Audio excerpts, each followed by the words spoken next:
À tous les traders gold, cette vidéo est faite pour toi. Ce mercredi 12 août 2026, on attend les données au niveau de l'inflation aux États-Unis. Ici, tu peux le voir aux États-Unis, le taux d'inflation est de 3,5% en juin 2026. Or ici, l'objectif de la Fed est de redescendre à 2%. Ici, l'économie américaine montre de plus en plus des signes de stagflation, autrement dit un ralentissement économique, notamment au niveau de la croissance, et pourtant une inflation assez élevée. Et ici, malgré que l'inflation est baissé en mai 2026 pour passer de 4,20% à 3,5%. La Fed n'est pas satisfaite, surtout avec les craintes concernant le détroit d'Ormuz qui ne sont toujours pas réglées. On pourrait éventuellement s'attendre à un scénario de rehausse au niveau des taux d'intérêt. D'ailleurs ici, certaines sont très pessimistes. C'est le cas d'ailleurs de Crypto Rover qui nous dit que la dernière fois qu'une telle situation s'est produite, le marché boursier américain est resté stagnant pendant 20 ans. En parallèle de ça, il ne faut pas oublier de rappeler que le taux de chômage a fortement reculé lors des NFP de vendredi.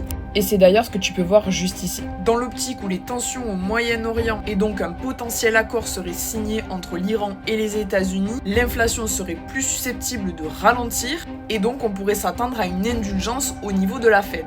Dans le cas contraire, si les tensions géopolitiques s'accentuent dans ce secteur, les investisseurs, les fonds de pension et tout autre acteur pourraient être beaucoup plus frileux, mais aussi les marchés pourraient anticiper une potentielle rehausse des taux d'intérêt dans le but de calmer l'inflation. Quoi qu'il en soit, les données de mercredi vont être essentielles à suivre car ça va être le catalyseur principal des marchés. Je serais curieuse d'avoir ton avis sur ce sujet, alors n'hésite pas à me le dire en commentaire. Quoi qu'il en soit, si tu souhaites rester à l'actu et avoir plus d'analyse, pense bien à rejoindre le Telegram dans ma bio.